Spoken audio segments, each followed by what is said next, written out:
Salut à tous, encore Kenfa. Aujourd'hui, je vais parler du rejet identitaire. Ce qui est considéré pour moi comme une maladie. Pour ne pas dire un cancer africain. Étant donné qu'elle est considérée pour moi comme une maladie, je vais la traiter comme un médecin. Je vais commencer par les manifestations. Comme manifestation, nous avons la considération dévalorisante de nos cultures. Nous avons entre autres la honte de nos mères.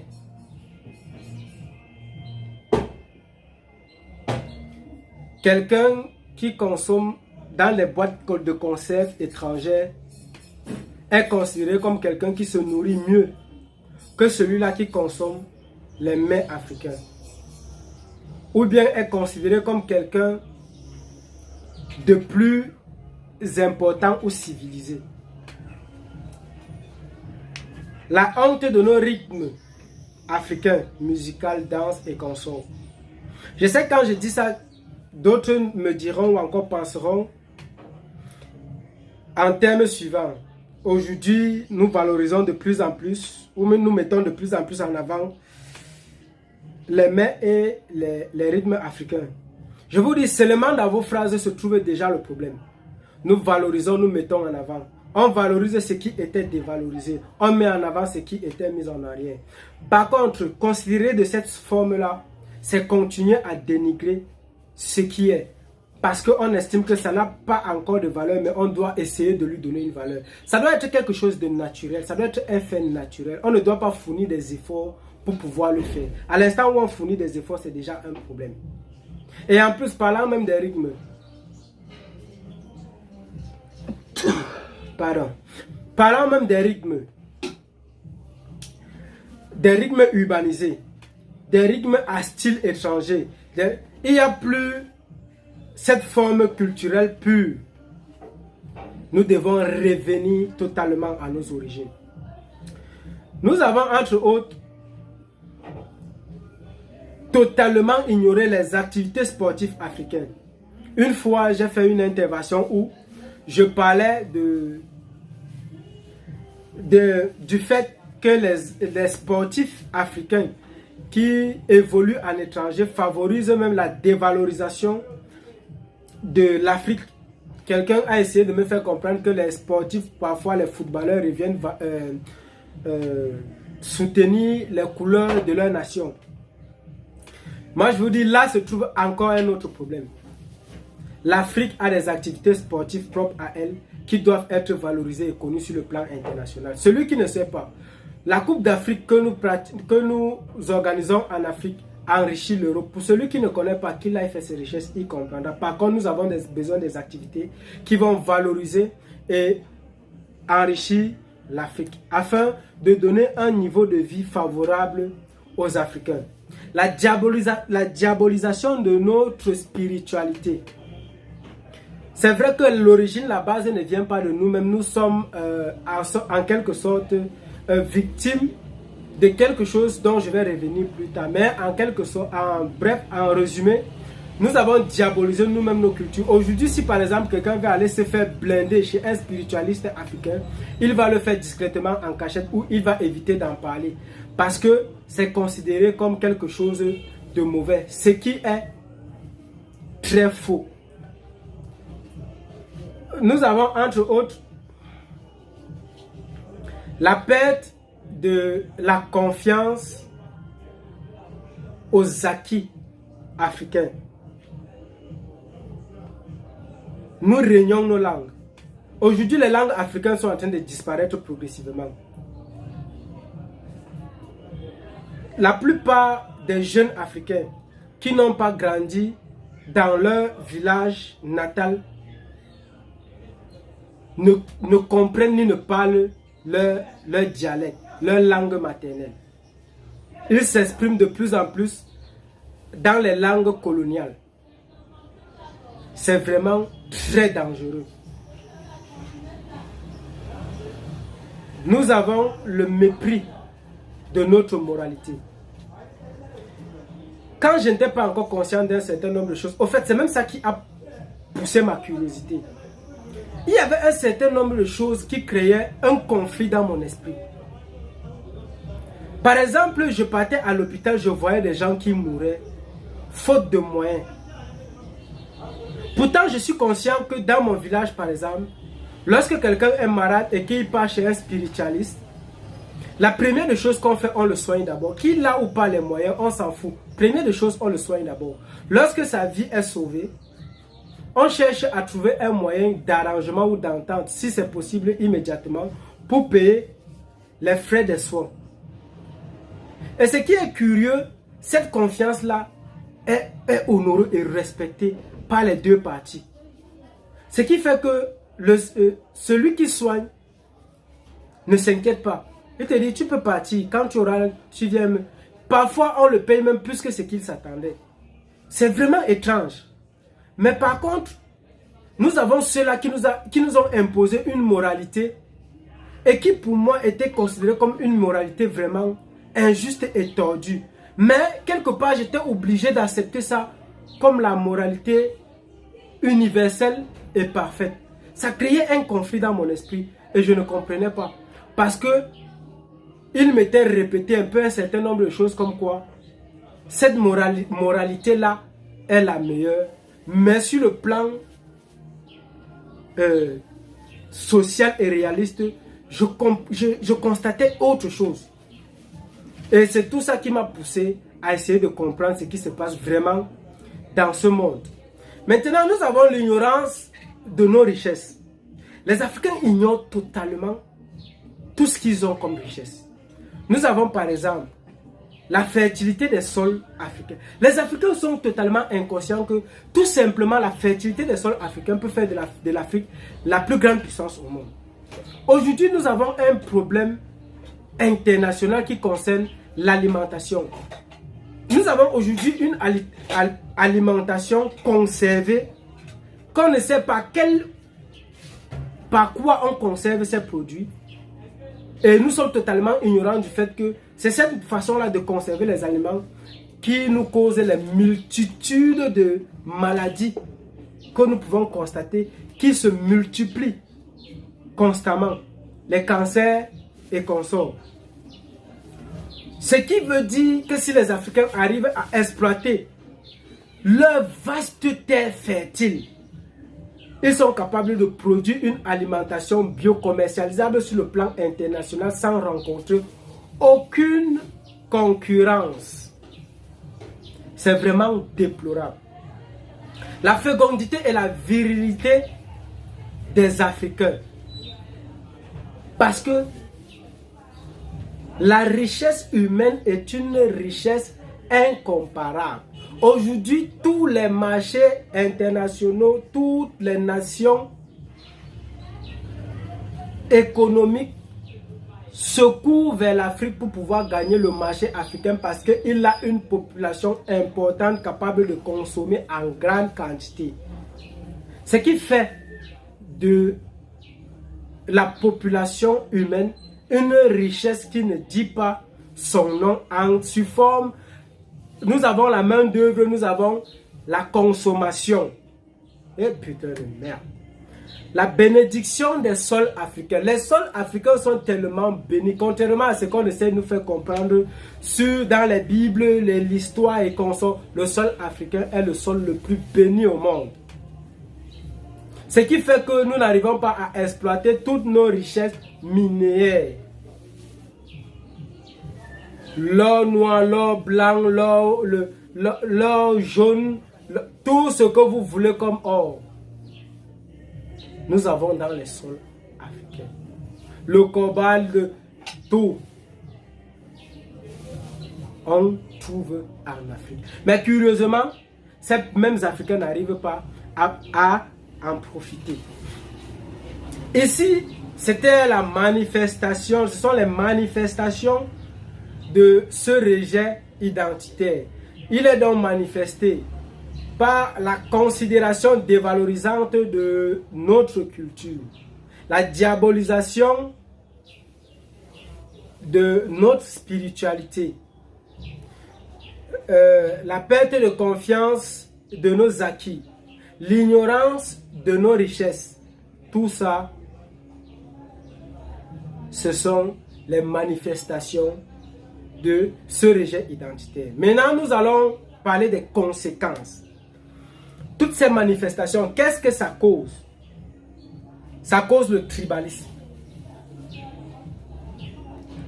Le tribalisme qui est un outil favorable pour diviser les peuples africains. Quand des peuples ne connaissent pas la valeur de leurs mains, la valeur de leur culture, rythme musical et les danses et consorts. Quand un peuple ne connaît pas la valeur de ses richesses ou encore la valeur humaine et votre sale culture là, et vous êtes des villageois et votre dialecte est laid et tout ça, ça crée le tribalisme. La mauvaise gouvernance. Quand les gens ne connaissent pas qu'ils sont riches, sur le plan humain, minier ou alimentaire, ils ne savent pas qu'ils ont besoin d'être bien gouvernés pour en profiter. Ce qui fait que ceux qui en sont conscients gouvernent en leur avantage. La pauvreté chronique, parce que nous ne connaissons pas que nous sommes riches. Et puis, cette richesse ne nous profite pas. Et pour mieux nous manipuler, nous soumettre, nous rendre beaucoup plus dociles, on nous appauvrit. Les maladies. Les maladies conçues, fabriquées et imaginées dans les laboratoires pour diminuer la population mondiale et surtout africaine. Les guerres. Les guerres pour semer la terreur, la peur et les conflits. Afin de nous voler, de nous piller nos richesses, dont nous en sommes même inconscients d'une manière très facile et pratique. Tout ceci sont des conséquences de notre rejet identitaire. Maintenant, la partie la plus importante pour moi, c'est les causes. Les causes de tout ça, nous avons entre autres la traite négrière. Le début et l'origine de tout ce que je viens de citer, c'est la traite négrière. Parce que quand on a fini d'exterminer les résistants, tous ceux qui s'opposaient aux envahisseurs, à ceux-là qui voulaient nous voler nos richesses, à ceux-là qui voulaient nous imposer une culture étrangère, à ceux-là qui voulaient nous imposer des religions qui sont autres que la nôtre, dans le seul but de nous dépouiller de notre spiritualité pure. Quand on s'opposait, tous ceux-là qui se sont opposés ont été tués, ont été exterminés, ont été pendus, ont été décapités, ont été brûlés, ont été jetés dans les eaux. Et ceux qui ont pu résister n'étaient personne d'autre que les nègres de maison. Et les nègres de maison n'avaient rien à offrir à l'Afrique, au peuple africain ou à l'histoire. Ceux-là qui vous diront que les chefs africains ont vendu les Africains vous mentent. Ils ne vous disent pas la vérité. Parce que dans toute l'histoire, dans toute la mémoire de l'histoire du monde et de la négritude, vous n'aurez jamais des marchés qui ont été utilisés pour permettre les échanges entre les négriers et les chefs africains. Mais par contre, nous aurons toujours dans l'histoire des chefs et des grandes personnalités qui ont lutté, qui ont résisté et qui ont même donné leur vie pour pouvoir protéger leur nation, leur peuple et leur population. C'est un peu comme si demain, ou bien dans 500 ans, ou dans 5000 ans, ou dans 10 000 ans, on vous parlait par exemple des gens comme Paul Biya, Ouattara,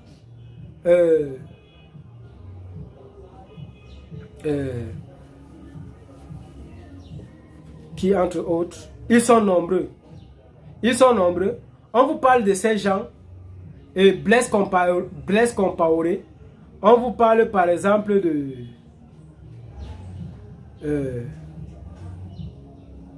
ils sont nombreux, tous ces présidents, aujourd'hui, indignes, impurs, qui ont vendu l'Afrique, qui ont trahi l'Afrique. Amadou Ahidjo, Bazoum, Embalo Sissoko, ils sont nombreux.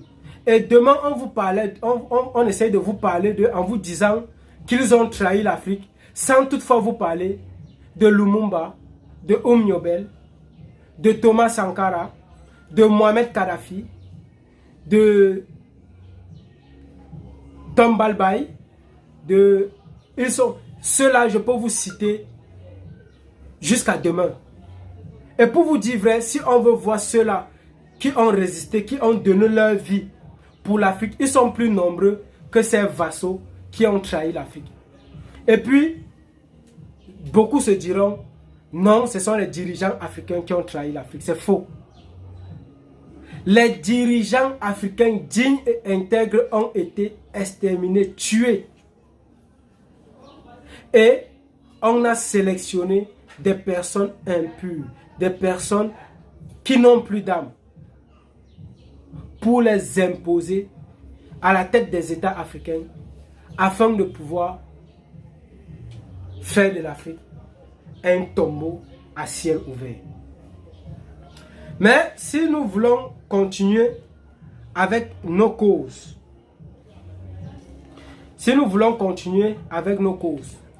là-bas c'était la traite négrière.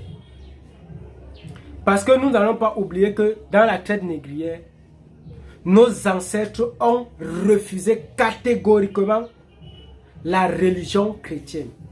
En tout cas, toute forme de religion étrangère. Mais ils étaient torturés, persécutés, tués et pendus à chaque fois qu'ils essayaient de s'opposer ou qu'ils refusaient de se faire baptiser par les colons et les missionnaires. Maintenant, parlons de la colonisation. La colonisation avait un objectif tout autre. Imposer la religion et implanter ces religions en Afrique, dans le seul but de désarmer l'Afrique ou encore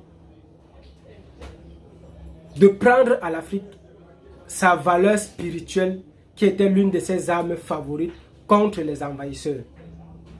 Imposer une éducation mensongère et stérile, parce que si c'était le cas, après plus de 60 ans, l'Afrique aurait déjà été une nation développée et émergente. L'implantation des outils impérialistes, comme par exemple imposer les accords coloniaux et imposer les bases militaires étrangères en Afrique. Nous en avons ainsi plusieurs. Éliminer tous les résistants qui essayaient de réclamer une indépendance digne et vraie à l'Afrique. Lumumba, Nyobel, Ernest Wandi, Félix Moumié, ils sont nombreux. Comme avait dit un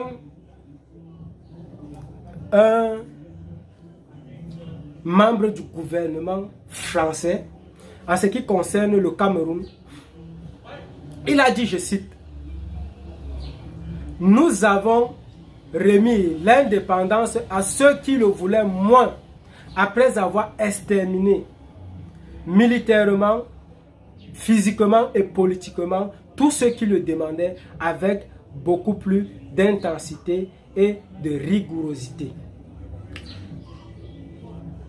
Aujourd'hui, nous avons le néocolonialisme qui a pour arme favorite ou encore pour outil de base les accords coloniaux. Ces accords qui imposent un certain nombre de partenariats ou de conduite de l'Afrique vis-à-vis de la France ou de certains pays de l'Europe. Nous avons l'endettement. L'Afrique a été endettée d'une manière incroyable dans le seul but de le piller de ses richesses sous forme de remboursement de cet endettement, ce qui maintient l'Afrique dans une pauvreté qui ne dit pas son nom. L'exploitation des secteurs sûrs, tous les secteurs sûrs sur le plan industriel sont remis aux étrangers ou encore aux entreprises coloniales. Et aussi les secteurs stratégiques comme l'énergie, le pétrole, c'est l'énergie aussi, les ports et tout ce qui va avec. Il y a aussi les guerres. Ils ont imposé les guerres pour pouvoir nous... Ils ont utilisé les guerres parce qu'ils le financent eux-mêmes, ils l'instrumentalisent eux-mêmes afin de pouvoir nous imposer leur présence sur le continent. Et maintenant, dans tout ce que je viens de citer, nous pouvons constater immédiatement que les Africains sont les victimes de tout ceci. Mais nous ne sommes pas obligés de prendre la place des proies ou encore d'accepter de rester les victimes à vie. Nous pouvons changer de position par notre courage et notre volonté d'inspirer un monde meilleur ou un avenir meilleur pour les Africains. Et je tiens à rappeler ici que lutter contre les conséquences, c'est justifier la cause. Tout simplement parce que la cause va produire toujours des nouvelles conséquences à chaque fois que nous allons les éliminer. Mais par contre, si nous éradiquons la cause, les conséquences disparaîtront avec. Merci beaucoup et à très bientôt.